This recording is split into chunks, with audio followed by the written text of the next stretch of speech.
Seguro que en cualquier clase nos hemos encontrado con esta situación. Ese alumno o alumna que no para quieto, que parece que está en las nubes, que interrumpe, y claro, la mente enseguida salta a una conclusión, a esas 4 letras, TDAH. Pero, ¿y si toda esa inquietud, esa aparente falta de atención, fuera en realidad otra cosa? Pues esa es la gran pregunta que vamos a explorar hoy. Porque sí, la falta de atención, la inquietud, la impulsividad son los síntomas que todos asociamos de cabeza con el TDAH, trastorno por déficit de atención e hiperactividad. Pero la realidad es que no siempre nos cuentan toda la historia. Mirad, para que se entienda bien, vamos a usar una analogía. Pensemos en estos comportamientos como si fueran la luz de revisar motor de un coche. La luz en sí no es el problema, ¿verdad?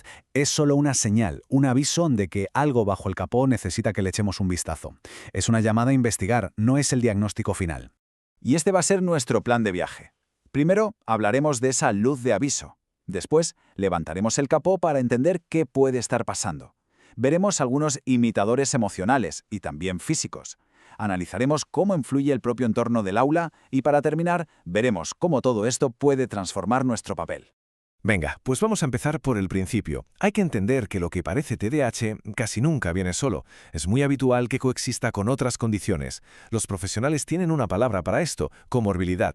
Y ojo a este dato porque es una barbaridad. Entre el 75 y el 80% de las personas con TDAH tienen también, al menos, otra condición psiquiátrica. ¿Y esto qué significa en la práctica? Pues que cuando vemos síntomas de TDAH hay una probabilidad altísima de que haya algo más en juego al mismo tiempo. Vale, entonces, ¿cómo se llega al fondo de la cuestión? ¿Cómo lo hacen los profesionales? Pues aquí es donde entra en juego lo que se llama el diagnóstico diferencial. Es básicamente lo que haría un buen mecánico. Abrir el capó y revisar todo sistemáticamente. No limitarse a cambiar la primera pieza que hace ruido. A ver, para que nos entendamos, el diagnóstico diferencial no es más que un proceso de eliminación. Es el método que usan los expertos para asegurarse de que no están confundiendo una cosa con otra.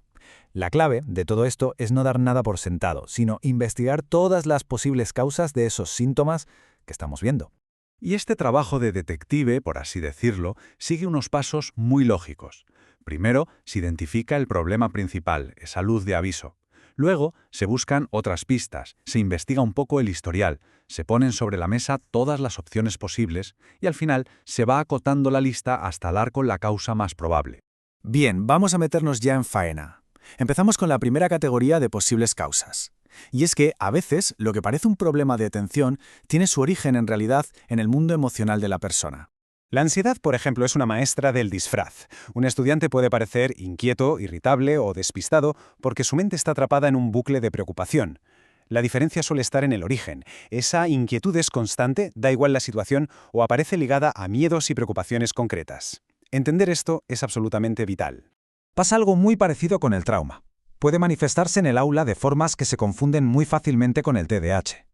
Un estudiante que ha pasado por una experiencia traumática puede estar hipervigilante, siempre en alerta, o al contrario, desconectado, y eso se traduce en distracción o impulsividad.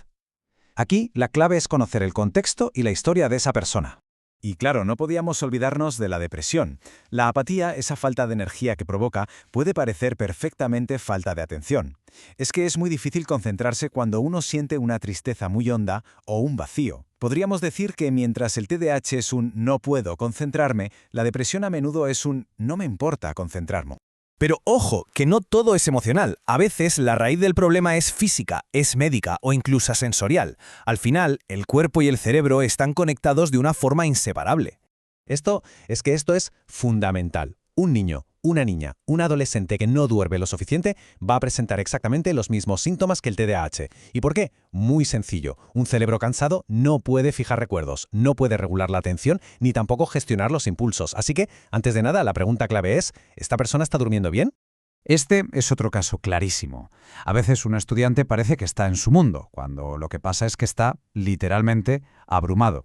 Imaginemos que el cerebro no puede filtrar el ruido de fondo de la clase, o que al mirar un libro las letras parecen moverse. La concentración se vuelve una misión imposible. No es un problema de voluntad, es un problema de procesamiento. Y bueno, la lista podría seguir, ¿eh? Desde problemas hormonales, como algo en el tiroides, hasta alergias, sensibilidades o incluso trastornos del aprendizaje que no se han detectado. Cada una de estas cosas necesita un tipo de ayuda completamente diferente. Por eso es tan importante mirar más allá de lo que se ve a simple vista. Y aquí llegamos a un punto que la verdad da mucho que pensar. ¿Y si los síntomas no vienen de algo interno, sino que son una respuesta al mundo en que vivimos? Es lo que algunos ya llaman pseudo-TDAH. A ver, seamos sinceros, nuestro mundo actual es una máquina de fabricar distracciones. La sobreestimulación digital, la presión por hacer 1000 cosas a la vez, la falta de movimiento, todo esto puede crear comportamientos que son un calco del TDAH. Al final, el cerebro se adapta a su entorno, y si el entorno es caótico y fragmentado, la atención pues también lo será. Entonces, con todo esto sobre la mesa, ¿qué significa para quien está en el aula día a día? Pues significa un cambio de perspectiva. Un cambio de ser alguien que simplemente gestiona comportamientos, a ser, pues eso, un observador curioso. Un detective que recoge pistas para entender mejor a sus alumnos y alumnas. Y esta es la idea clave, el mensaje con el que nos tenemos que quedar. El papel de quien educa no es poner etiquetas, es observar, es preguntar, es intentar comprender.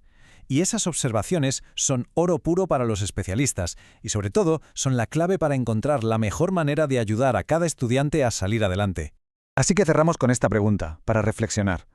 La próxima vez que veamos esa luz de aviso en un estudiante, esa inquietud, esa distracción, la pregunta que nos podemos hacer es, ¿qué puede estar pasando de verdad bajo el capó? ¿Qué está intentando decirnos ese comportamiento? Esa simple curiosidad es el principio de un apoyo mucho más eficaz y, sobre todo, mucho más humano.